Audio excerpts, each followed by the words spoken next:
সময়টা ছিল ১৯৮৭ সাল। ৮৭ সালের মাঝামাঝি সময়ে তখনকার ঢাকায় বেসরকারি বিশ্ববিদ্যালয় ছিল না। ছাত্ররা সরকারি কলেজে পড়াশোনা করত, আর যারা ঢাকার বাইরে থেকে আসতো তারা থাকতো বোর্ডিং হাউসে বা কোনো মেসে। সেই সময় রাজধানীর পুরান ঢাকায় একটি গলির মধ্যে ছিল একটি প্রাচীন বাড়ি, যেটি সবাই মোহাম্মদিয়া বোর্ডিং নামে চিনত। অনেক পুরনো এই বাড়িটি নাকি এক জমিদার থাকত। পরে দেশভাগের পরে বাড়িটি ছেড়ে চলে গেলে সরকার তা বাজেয়াপ্ত করে দেয় এবং সেটি একটি ছাত্রাবাসে রূপান্তরিত করে। এই বোর্ডিং হাউসেই ঘটে এক মারাত্মক ঘটনা,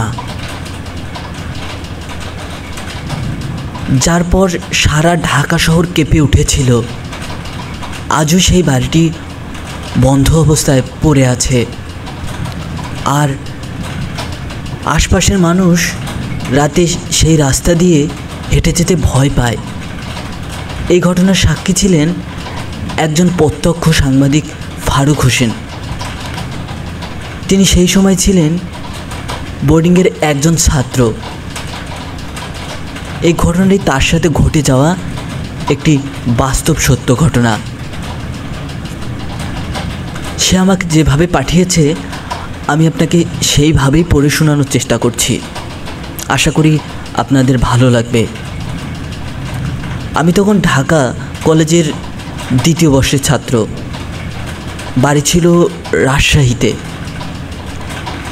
এক বন্ধুর মাধ্যমে মোহাম্মদিয়া বোর্ডিংয়ে একটা রুম পেলাম। রুমটা অনেক পুরনো, ইটের দেওয়াল শ্যাওলা জমে গেছে। রাত হলেই পুরো গলি অন্ধকার হয়। লাইটগুলো ঠিকঠাক তেমন কাজ করে না। বোর্ডিংয়ের সামনে একটা বিশাল জাম গাছ। পাখির কিচিরমিচির শুনতাম সেখান থেকে, কিন্তু রাত বাড়লেই গাছটা একটা অদ্ভুতভাবে নীরব হয়ে যেত। ঘরটা আমি শেয়ার করতাম এক সিনিয়র ভাইয়ের সাথে। নাম ছিল তার শরীফ। তার স্বভাবটা অনেকটাই চুপচাপ স্বভাবের। সে অনেক বই পড়তে ভালোবাসতেন, আর মাঝে মধ্যে ঘুমের মধ্যে একটা বিড়বিড় করে কিছু কথা বলতেন। প্রথমের দিকে আমি অস্বাভাবিক কিছু টের পাইনি, তবে তৃতীয় রাতের প্রথমেই একটা অদ্ভুত ঘটনার মুখোমুখি হলাম। রাতে হঠাৎ আমার ঘুম ভেঙে গেল। দেখলাম জানালার পাশে কে যেন দাঁড়িয়ে আছে। ছায়ার মতো লাগছিল। প্রথমে ভাবলাম হয়তোবা শরীফ ভাই। কিছুক্ষণ পর তাকিয়ে দেখি উনি বিছানায় শুয়ে আছে, বিভোর ঘুমে। সেই জানালার পাকে একটা ছায়ামূর্তিটা দেখা যাচ্ছিল। সে ছায়ামূর্তিটা হঠাৎ আমার দিকে ঘুরে তাকালো। তার কোনো মুখ ছিল না, একেবারে ফাঁকা। কেবল দুটো লালচে আলো যেন চোখের জায়গায় অনেকটা বড় লাইট যেরকম দুপাশে দুটা জ্বললে বোঝা যায়, ঠিক সেই রকমই তার চোখের জায়গায় ওই লাল আলোগুলো জ্বলছে।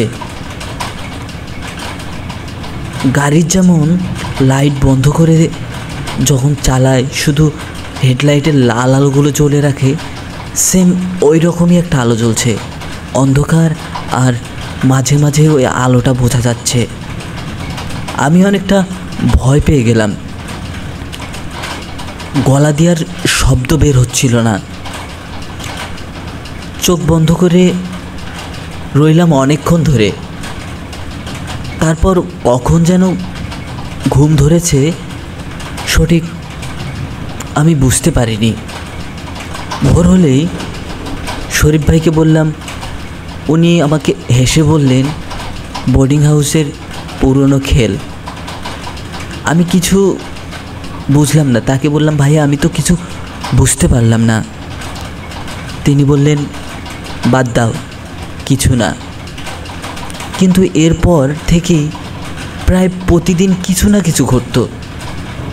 কখনো ঘুমোতে গেলে বিছানার নিচে থেকে কেউ যেন হাঁটু বুলিয়ে দিত। ভয় পেয়ে আবার উঠতাম, দেখতাম আবার কিছু নেই।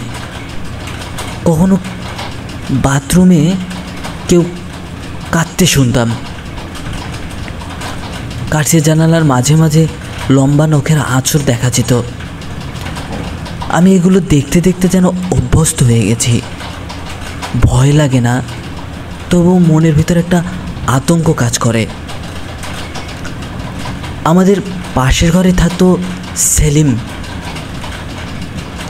খুব মজা করত, গান গাইতো। একদিন দুপুরে ওর রুম থেকে এক বিকট শব্দ শুনলাম। দৌড়ে গিয়ে দেখি রুমটা তালা দেওয়া, অথচ ভেতর থেকে দরজা বন্ধ করেনি, বাহিরেই তালাটা ঝুলছে। অনেক চেষ্টা করার পর দরজাটা ভাঙা হলো।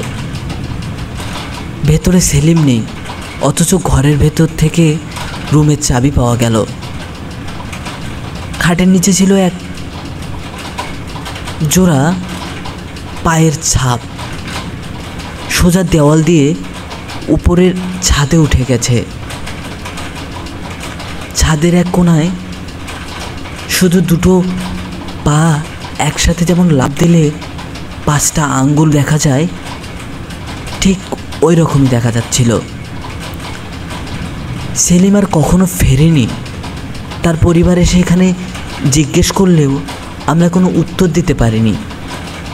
তার কোনো লাশ বা তার ক্ষতবিক্ষত দেহ পাওয়া যায়নি। কোথায় গেছে, কি হয়েছে, আসলে আমরা কেউ জানি না। একবার এক বৃদ্ধ এলেন আমাদের বোর্ডিং দেখতে। তিনি বললেন, এই বাড়িতে একসময় জমিদার হায়দার আলী থাকতেন। সে অনেক অত্যাচারী ছিল। তার মেয়ে প্রেম করেছিল এক মুসলিম কেরানির সাথে। বিষয়টা জানাজানি হলে হায়দার আলী নিজের মেয়েকে গলায় দড়ি দিয়ে ঘরের মধ্যে ঝুলিয়ে মারেন। তারপর থেকে সেই ঘরে কেউ থাকলেই হয় পাগল হয়ে যেত, না হয় আত্মহত্যা করত। আমি চমকে উঠি। তার বর্ণনা অনুযায়ী সেই ঘরটি ছিল আমার। সেই ঘরটিতেই আজকে আমার ঘর। সেখানে আমি ছায়ামূর্তি দেখেছি। যেখানে আমি থাকি সেখানকেই একটা ছায়ামূর্তি বারবার আমি দেখতে পাই। একদিন হঠাৎ করেই শরীফ ভাই যেন দিনকে দিন বদলে যাচ্ছে। তার বিভিন্ন পরিবর্তন আমি দেখতে পাই। শরীফ ভাই ধীরে ধীরে বদলেই যাচ্ছিল। তিনি কথা বলা কমিয়ে দেন। রাতের বেলা হঠাৎ জেগে উঠে জানালার পাশে দাঁড়িয়ে থাকতেন। মাঝে মাঝে হিন্দিতে কথা বলতেন। যদিও তিনি কখনো হিন্দি শেখেনি আমার জানা মতে। এক রাতে দেখি উনি গলির গলায় যেন ফিসফিস করে বলছে, আমি ফিরব, আমি ফিরব, আবার ফিরব। পরদিন সকালে তার মুখে কিছু আঁচড়ের দাগ, যেন কেউ যেন শক্ত নখ দিয়ে গলাটা আঁচড়ে নিয়েছে, রক্তাক্ত হয়ে আছে, এবং হাতে এক টুকরা পুরনো কাগজ, যাতে লেখা ছিল, আমার দেহ নয়, আমার আত্মা বন্দি এই বাড়িতে। আমি তখন এতটাই ভয় পেয়ে গেছিলাম যে কি বলবো আমি আসলে উত্তর দিতে পারছিলাম না। তারপরে আমি অনেকটা ভয়ে ভয়ে ওই রুমে থাকা শুরু করলাম। আমাদের এক রুমমেটের মামা ছিলেন একজন তান্ত্রিক। তাকে আমরা খবর দেই। তিনি এলেন, পুরো বাড়ি ঘুরে বললেন, এটা সাধারণ আত্মার ব্যাপার নয়, এখানে অভিশাপ আছে। জমিদারদের কন্যা চিৎকার শোনা যায়, জমিদার মরেনি, সে আত্মা নিয়ে এখনও এই বাড়ি পাহারা দিচ্ছে। তিনি একেবারে তন্ত্রসাধনায় ব্যবস্থা করলেন। মোমবাতি, হোমযজ্ঞ, সংস্কৃত মন্ত্র। মাঝরাতে হঠাৎ বিদ্যুৎ চলে গেল, পুরো বাড়ি ঝাঁকুনি দিল। দূর থেকে কোথাও যেন একটা কান্নার আওয়াজ, অনেকটা চাপা কান্নার আওয়াজ। মাঝে মাঝে জোরে জোরে চিৎকারও শোনা যাচ্ছিল। আর একটু পরেই পায়ের শব্দ শোনা গেল। হঠাৎ একটা জানালা ভেঙে পড়ল, এক ধূসর ছায়া ভেসে আসলো, আর এক ভয়ঙ্কর নারীর কণ্ঠে বলল, তোমরা চলে যাও, নয়তো তুমি আমার সঙ্গ দেবে। এরপরে আমি এতটাই ভয় পেয়ে গেছিলাম যে আমি আর এখানে থাকার কোনো ইচ্ছাই ছিল না আমার। তার নির্দেশে পরের দিন আমরা বোর্ডিং ছেড়ে দেই। শরীফ ভাইকে আর পাওয়া যায়নি।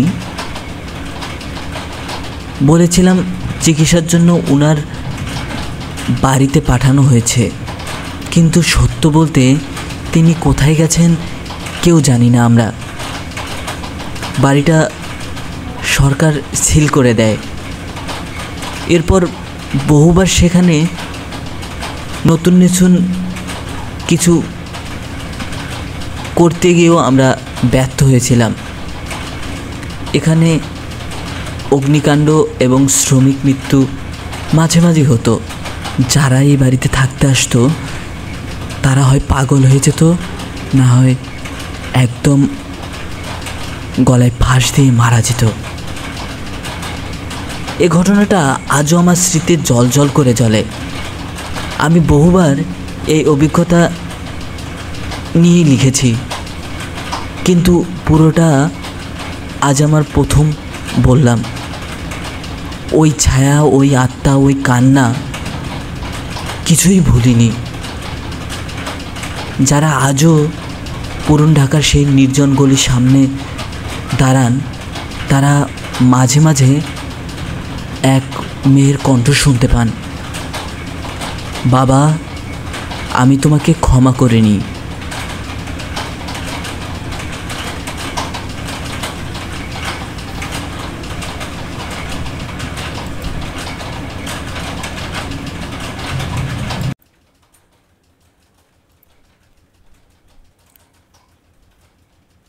চট্টগ্রামের সীতাকুণ্ডে রেল স্টেশন।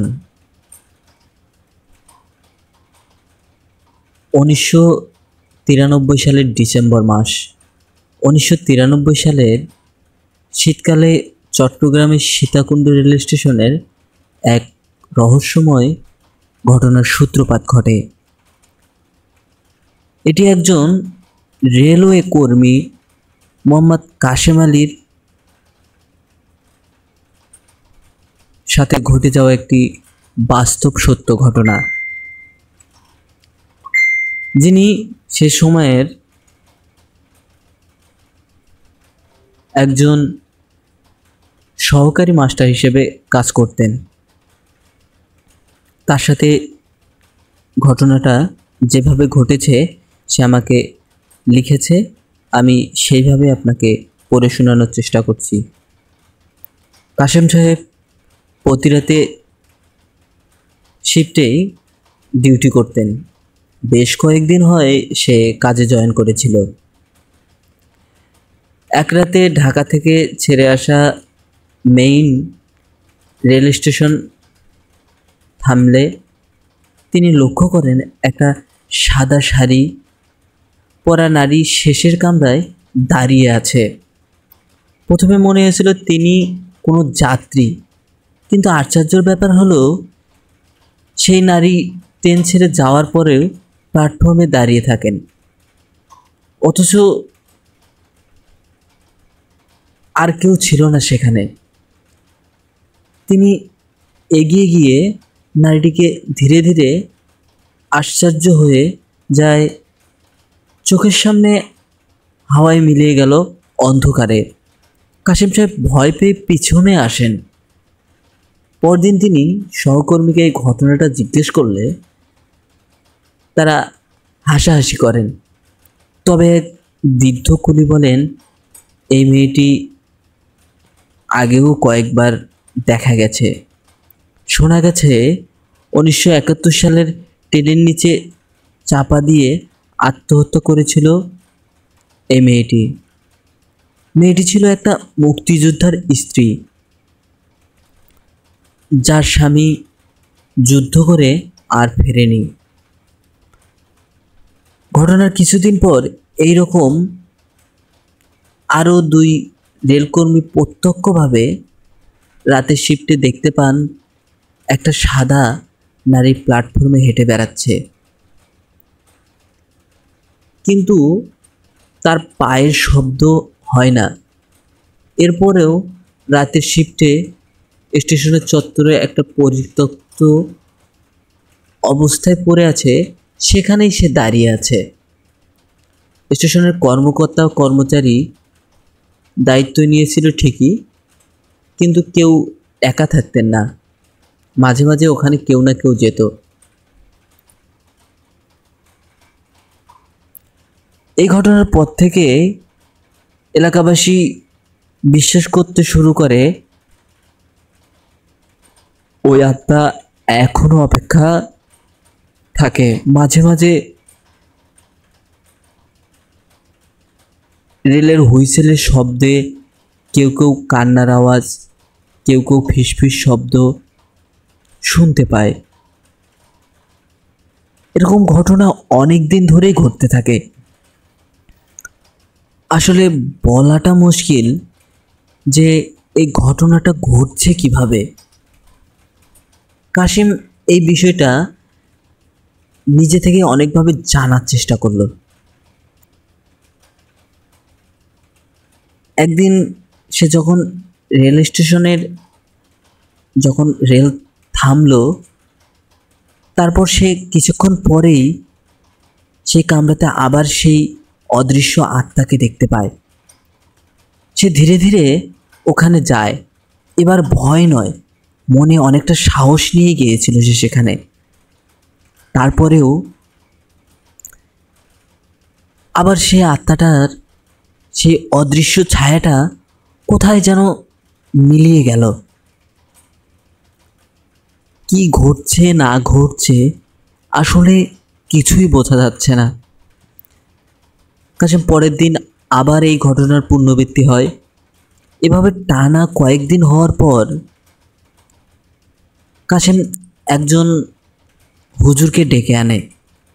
তাকে সেই রাতে তার সাথে থাকতে বলে। হঠাৎ যখন রাত 12:01 হয়, তখন আবার সেই রেল স্টেশনের ওই মেয়েটিকে দেখা যায়। এবার হুজুরও দেখতে পেয়েছিল। হুজুর কিছু দোয়া কালাম পড়ে ওখানে যেতে যেতেই দেখা যায় মেয়ের একটা অবয়ব সেখানে দাঁড়িয়ে আছে। চুলগুলো এত বড়, মাথা থেকে সোজা পা পর্যন্ত নেমে এসেছে। কাশিম সাহস করে তাকে জিজ্ঞেস করে, কে তুমি? আত্মাটা তখন বলে, আমি মুক্তি চাই, আমাকে মুক্ত করে দাও। আমি মুক্তি চাই, আমাকে মুক্ত করে দাও, নয়তো আমি বারবার ফিরে আসব। তারপরে হুজুর ওই আত্মাকে জিজ্ঞেস করে, তুমি কি করলে মুক্তি পাবে? তখন আত্মাটা বলে, আজ থেকে অনেক বছর আগের কথা, যখন দেশে মুক্তিযুদ্ধ হয়েছিল। আমি একটা শান্ত স্বাভাবিক মেয়ে ছিলাম। আমার বিয়ে হয়েছিল এক মুক্তিযোদ্ধা ছেলের সাথে। সে পড়াশোনা করত এবং দেশের প্রতি ছিল তার অবাধ ভালোবাসা। দেশের একটা এই ক্রান্তিকাল মুহূর্তে সে দেশের জন্য যুদ্ধ করতে যায়, আমাকে বাসায় একা রেখে। আমি তখন বাসাতে একাই থাকতাম। ঠিক এই রেল লাইনটার পাশেই আমার একটা ঘর ছিল। শুধু আমিই থাকতাম না, সাথে আমার শাশুড়ি এবং শ্বশুর থাকতো। শ্বশুর অনেক বৃদ্ধ হওয়ার কারণে তেমন চলাফেরা করতে পারতো না। কিছু রাজাকার এসে আমার শ্বশুরকে ধরিয়ে দিয়ে তারা আমার শ্বশুরকে ওখানে গুলি করে আমার চোখের সামনে মারে। আমার শাশুড়ি এগিয়ে গেলে আমার শাশুড়িকেও তারা মেরে ফেলে। শুধু আমি বেঁচে ছিলাম। ঘরের এক কোণে আমি লুকিয়েছিলাম। আমাকে তেমন দেখতে না পেয়ে তারা সেখান থেকে চলে যায়। তারপর আমি খেয়ে না খেয়েও বেঁচেছিলাম তার অপেক্ষায়। একদিন এক মুক্তিযোদ্ধার লোক আমাদের এলাকায় ফিরে আসে। আমি তাকে জিজ্ঞেস করলাম, আমার স্বামী কোথায়? সে কোনো উত্তর না দিয়ে বলল, তোমার স্বামী মারা গেছে। আমি তাকে বললাম, আমার স্বামীর লাশটা কোথায়? আমার লাশটা আমাকে দাও। তারা বলল, সে লাশটা আমরাও পাইনি। একটা বোমা ছুঁড়ে মেরেছিল। আমার স্বামী সেই বোমা নিজের শরীরে নিয়ে ওখানে চূর্ণ বিচূর্ণ হয়ে যায়। আমার স্বামীর হাত পা বিভিন্ন জায়গায় ছড়িয়ে ছিটে পড়েছিল।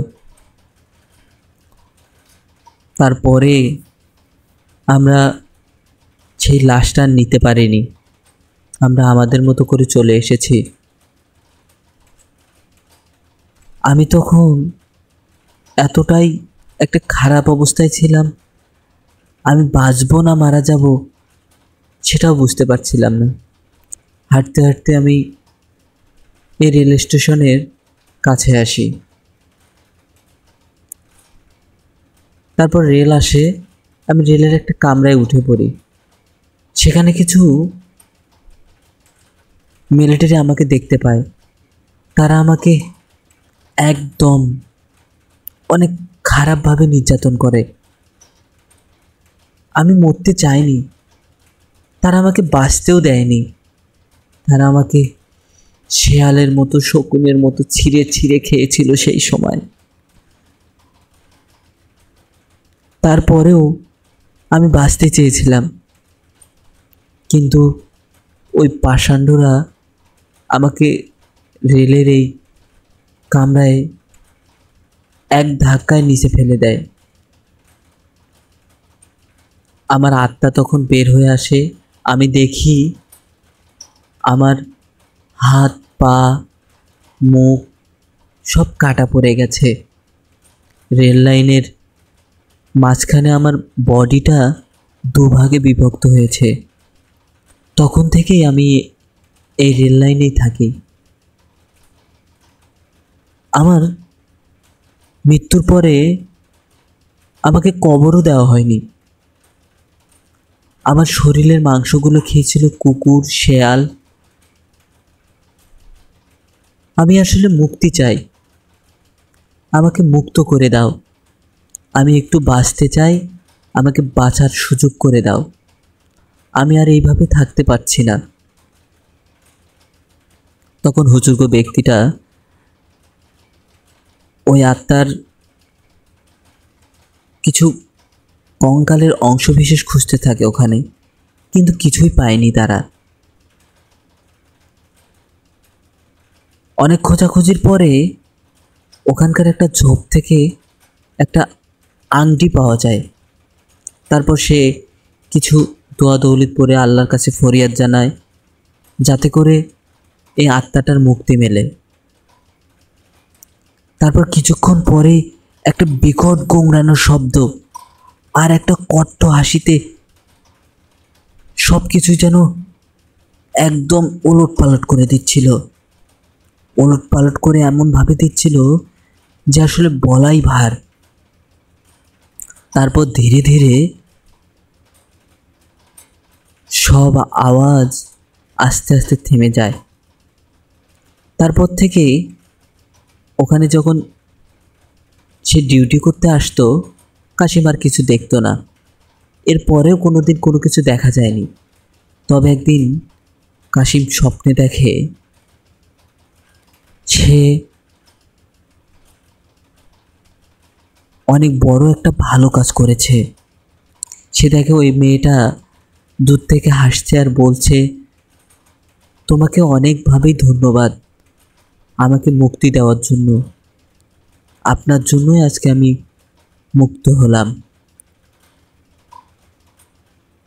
তারপর থেকেই সব কিছু স্বাভাবিকভাবে চলতে থাকে, আর কোনোদিন কোনো কিছু দেখা যায়নি।